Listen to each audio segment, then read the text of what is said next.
Djed Spence has been Tottenham's best player this season. To me, there's no argument. He's been outstanding. And now he's done an interview with Rio Ferdinand where he's been totally transparent and honest about his treatment since signing for the club. And to be totally honest with you, I don't think Ange is going to like it.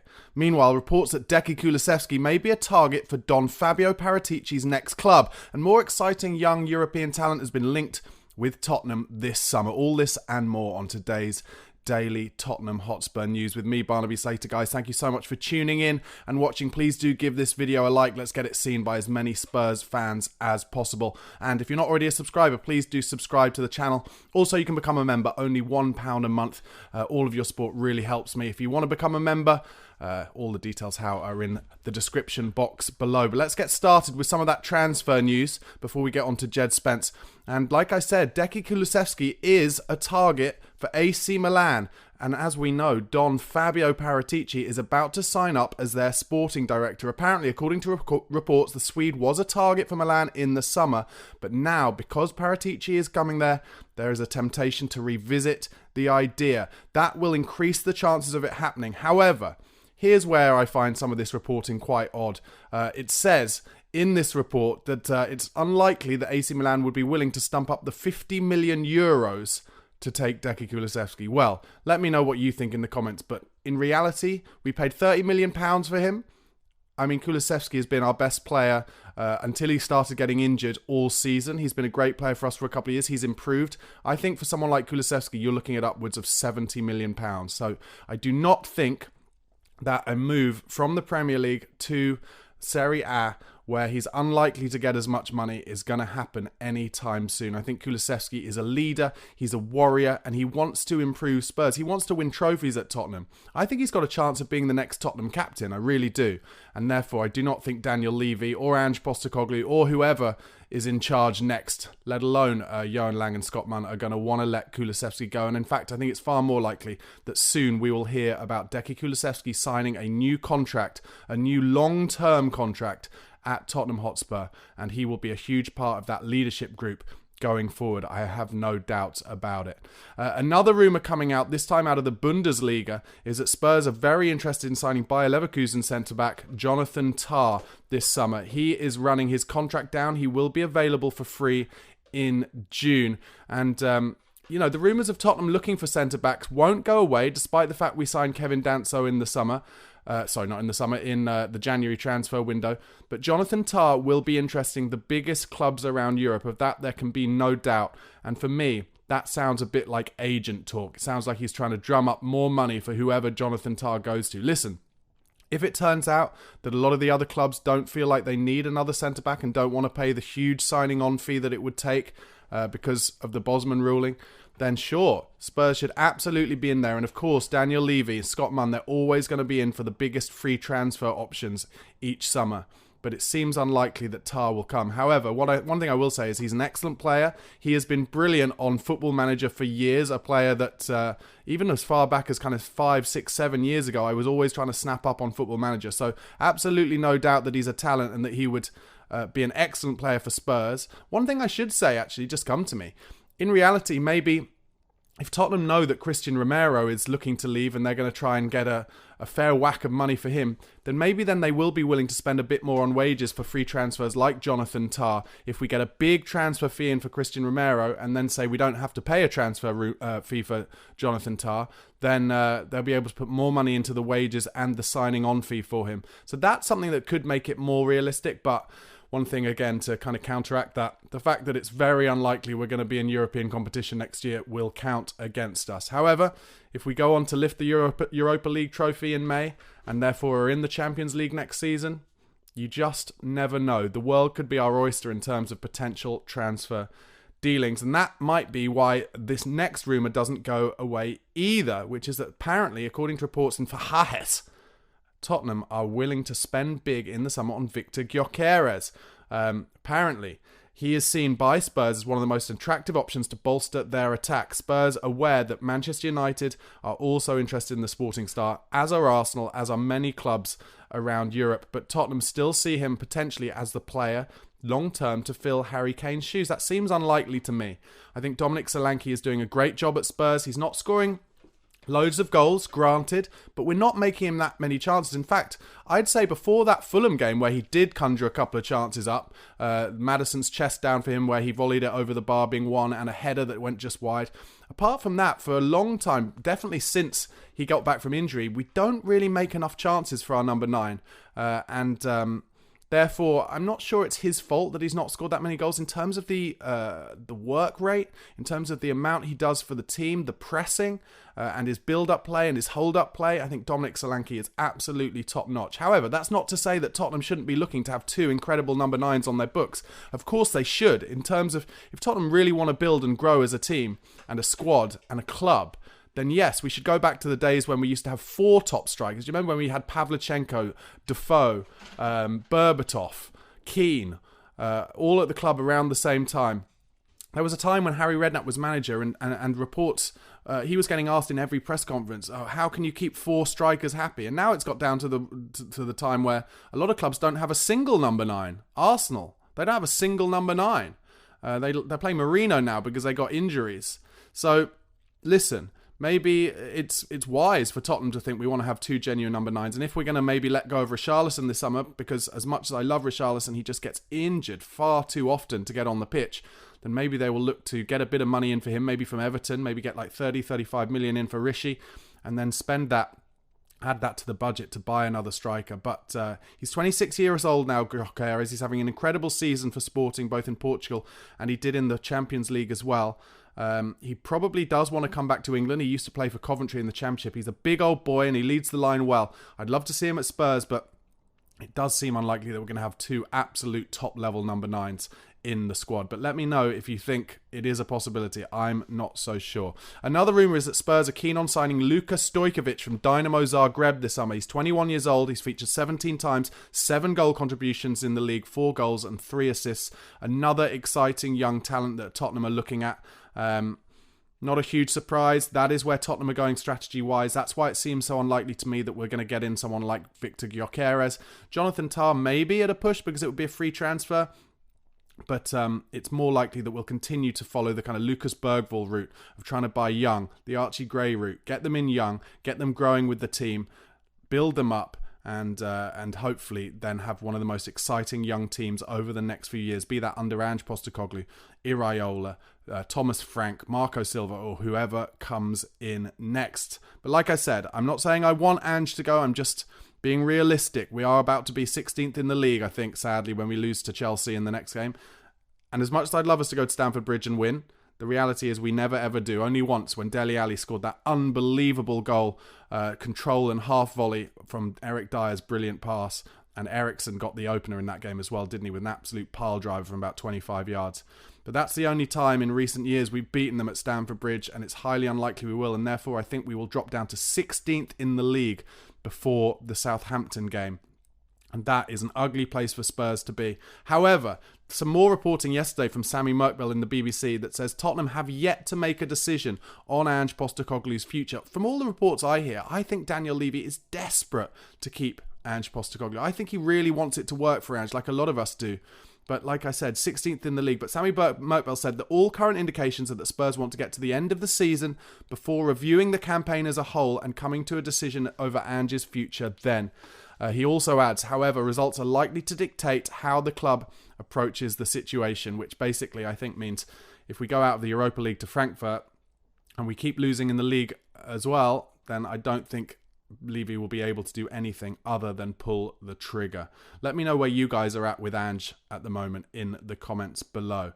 Okay, also Sammy Merkbell did a big article yesterday in the BBC, and if you don't follow Sammy Merkbell's stuff, he's just moved over to the BBC. It's worth reading. He's done a big article about Mauricio Pochettino and the possibility of him joining Spurs. And he said this: whilst Mauricio Pochettino has admitted that someday he'd like to return to Spurs, well-placed sources say he has no immediate wish to return to the club. He's said to be fully committed to managing the USA for the World Cup. Now, some scamps on social media have been suggesting that maybe Pochettino is trying to sabotage his US men's national team job by bad results because he wants to come back to Spurs. It has been a terrible international window for Pochettino and America. In the CONCACAF Nations League, they lost 1-0 to Panama in the semi-final. I'm sure a lot of you have seen that because Panama scored a kind of last-second goal, and then the scorer went to celebrate with Thierry Henry on the sidelines just because Henry was there, and apparently Henry was his idol growing up. And then in the third place match, they lost 2-1 to Canada. That is not a good look for Pochettino, but I have to say, I don't think personally Pochettino is trying to sabotage his job there. I think in reality, what's happening is he's trying to get his ideas across, and it takes a while. And as an international manager, and we've seen this with Tuchel, really, haven't we? Tuchel's not able to kind of wave a magic wand and suddenly have England playing majestic football. The thing that Tuchel's really changed with England is he's got us counter-pressing really well, which isn't a surprise because he's a German manager and he loves counter-pressing, and that's something that you can really notice that England have grabbed onto. But with Pochettino, he'll be trying to get a lot of messages into those American players, and it's taking time and it's going to be difficult, but I think realistically, unless he were to get sacked as American manager, there's no way he's going to choose to leave to join Spurs before that World Cup in just over a year's time. And also in Merkbell's piece, he talked about how there is a huge, potentially the hugest ever compensation package would be needed to pay to the American men's national team, FA or whatever it is over there, if a club wanted to get Pochettino out, somewhere around £20 million. And let's face it, Daniel Levy is not going to pay £20 million to get a manager out of their club. It's just not going to happen. We're not Chelsea. Chelsea did that with Graham Potter, and look how that worked out for them. Well, I will say, I think Potter is going to do a good job at West Ham, where the pressure is slightly less. All right, let's get on to this Djed Spence interview. He went on Rio Ferdinand's YouTube channel 5. He kept his sunglasses on throughout. I mean, before I get into the quotes, Djed Spence, he's clearly just a cool guy, a very laid-back guy, knows himself, knows what he likes, and won't be told what to do. And I really think strongly that that is one of the reasons why he has kind of not got on with some of those old-school managers, Conte, and at the beginning, Ange Postecoglou. I think, you know, these old school managers want their players to be malleable and want them to listen to everything they say and do what they say. And I think Spence probably in reality turned up to training wearing some interesting clothes. And I've seen pictures of him training wearing kind of hair accessories and stuff that are a bit mad. And, you know, he did this interview, like I said, with 5 yesterday, just wearing his sunglasses throughout. And I think probably take that into a football club scenario, and you've probably got people like Conte and maybe Ange just being like, what are you doing, mate? No, this is not what we do. It's same rules for everyone. And that rubbed Djed Spence up the wrong way. And certainly him refusing would have rubbed up the managers the wrong way. However, I think as in any industry, as in any part of life, you've got to accept people for who they are. And now that Ange seems to have accepted Djed Spence for who he is, we're getting the best out of him. And like I said in the opening, he's been our best player this season. And he thoroughly deserved an England call-up, and he didn't get one. But I think over time, if he keeps his form up, I think he will get in that England squad because he's versatile and he's brilliant on the left and the right. I will say, as hard as it is, I thought Miles Lewis-Skelly did well in both England games and provided some important balance. But I think Spence will get in there. Anyway, Spence was asked by Rio Ferdinand about that first summer that Postecoglou came to the club.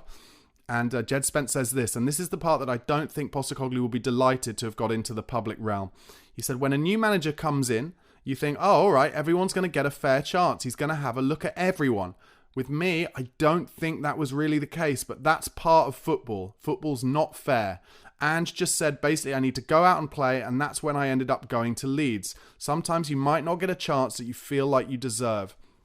Now, Postecoglou has done some interviews about Spence, or he's been asked a lot of questions about Spence, and rightly so, because it does look odd, the fact that Spence came in, finally being given his chance because of, you know, desperation when we were away at Coventry and about to go out of the League Cup, and injuries after that. And as soon as he came onto the pitch for Spurs, looked like, you know, like a duck to water.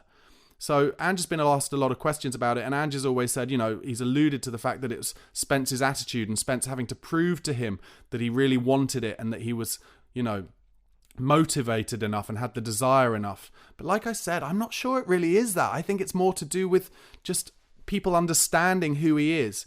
And I think that quote that I've just given there kind of says it as well. It's Djed Spence is just going to tell the truth. He's just going to say it as it is. He didn't feel like, excuse me, he got enough of a chance from Ange. He felt like he was judged by Ange straight away, sent off on loan without being given a chance in the team.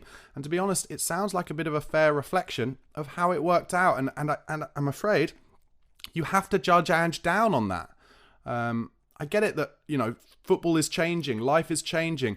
Millennials and Gen Zs are very different to the people that Ange grew up with and that Antonio Conte grew up with and played football with. But you've got to evolve as the players that you're dealing with evolve. And that's why coaches are getting younger and closer to the ages of the players that they manage. Maybe this is one of those rare times where Ange didn't quite get it right. Certainly in terms of man management, which is something I will always give him credit for. I think in general, he is a great man manager. He went on to say, people say it's good to see Djed Spence getting a second chance and doing well. Well, I never really got the first chance. Do you know what I mean?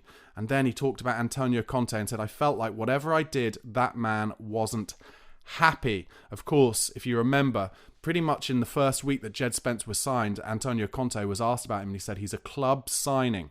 He's not somebody that I chose to sign, and that caused a real rift, not only between Conte and the fans, frankly, and probably Daniel Levy, who was given a lot of the credit for signing Djed Spence. From some reports, it's that Djed Spence was a real signing that Daniel Levy wanted to get over the line himself. But Conte saying that out in public was a bad look for Tottenham Hotspur and a bad look for Conte as well.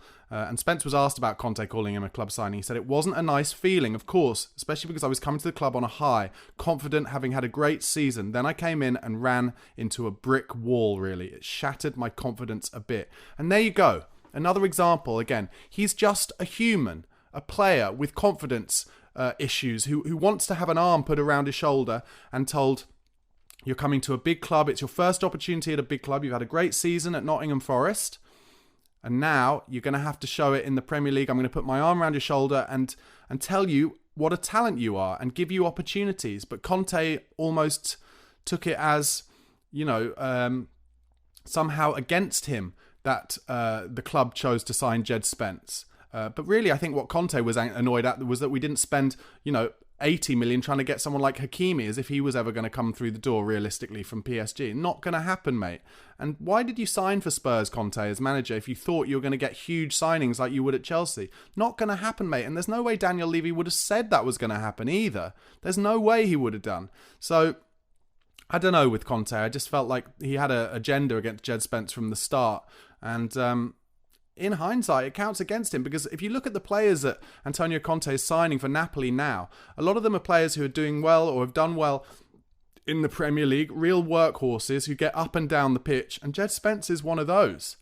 I guess, again, one of the issues that I think, main issues that Conte will have had with Djed Spence is just that he is just so laid back, and I mean kind of more off the pitch than on the pitch, because on the pitch he's incredibly hard working, but just that he's kind of just not Conte's kind of guy, not like an old school worker bee like Scott McTominay, who just, old school, just does it one way. I think Djed Spence is a bit more style and modernity about him, if anything else. Anyway, Spence went on to say this about Spurs now. We want to win the Europa League. We need to win trophies as a club, a big club. We need to win something, and the Europa League could be where it starts. I love that positivity, and I hope he's right. I hope he takes that into every game. And we need him to be a bit louder on the pitch as well and bring some of those other players who are not in as good form as he is with him, because we need everybody. If we're going to have a chance against Eintracht Frankfurt and further on into the competition, we're going to need everybody to be at their top form. Spence was asked who in the squad gives him useful advice. He'd say, I would say Madders. He's there for me, make sure I'm ready before games, even after games. And he'll text me if he's not in the squad because of injury and be like, Djed, you know what to do today, or I want to see X on X from you. Madders supports me a lot. I love that from James Maddison. That's something you don't hear about enough with Madders.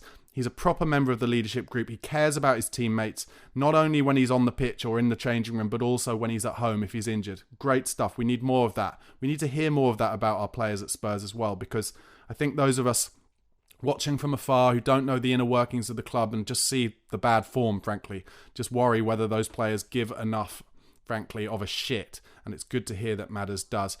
He went on to talk about Madders a bit more. He said he's a top player. I feel like when he's in the team, he's someone that we can look to and can make a difference. He's a pivotal part of the team. He was then also asked about Son Heung-min. He said he leads by example. He's in early every day, does the right things, and just sets the example on the pitch. He trains hard every day. And when it comes to match day, he gives his best, and his numbers speak for themselves, I think.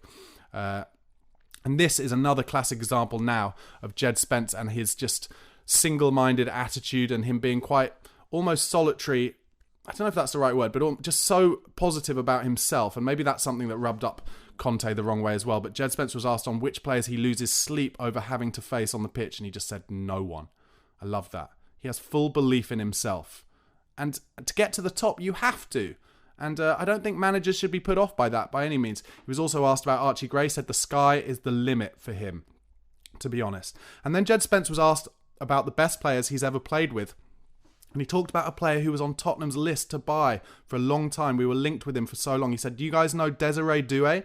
We played together at Rennes when he was on loan at Rennes. He's generational. He reminds me of Neymar. He's proper Neymar-esque, like a regen. When I trained with him, he was 17. I was like, this guy's going to be crazy. And now he got his move to PSG. So that's a shame that we missed out on that one. But good to see that Johan Lang and Scott Munn, they're sniffing around the right kind of players for the future of Tottenham Hotspur. Obviously, there was the Legends game at Spurs at the weekend. Tottenham were 5-0 up at half-time. Jermaine Defoe got some goals. Robbie Keane got a hat-trick. Sandro with a banger from outside the box. Keno was interviewed afterwards, asked about Spurs. He said, if Spurs won the Europa League, everything will be forgotten, even though it's been a poor season. They've had a lot of key players injured this year, but they should still be higher up the table. I wish them well. Just some news from the international break. Pedro Porro played 90 minutes in the first leg of the Spain versus Holland game in the Nations League. And then he was on the bench and came on in extra time in the second leg, earning his 8th cap. Meanwhile, our young Irish signing, Mason Melia, who doesn't join for another year or so, he became the Republic of Ireland under-21's youngest ever goal scorer with a penalty in their 3-1 win away to Hungary. 17 years, 6 months and 2 days old. Takes over the mantle as youngest scorer by beating Troy Parrott by a month. And finally, Alejo Valise, who of course is on loan in Spain. He will not be staying there. He will definitely come back to Spurs, according to reports, this summer. Nothing has been planned for next season as yet, but a permanent departure from Tottenham is not ruled out. I think it's fair to say so far the Valise experiment has not worked out. He hasn't looked quite up to it in the few chances he's got at Spurs. Just looks like kind of running through treacle whenever he's come on for Spurs, and obviously got injured in one of those games too. But you never know with young players. It could just all click one day, but it looks like Valise may be on his way out. Anyway, guys, thank you so much for watching. Once again, please do give this video a like. Please do press subscribe if you haven't already for daily Tottenham and transfer content. And also, you can listen on the podcast platforms, be that Spotify or Apple Podcasts. Come over and give me a subscribe there. Just type in the Spurred On podcast to the search engine. Enjoy your Tuesday, guys. Have a good one. Bye.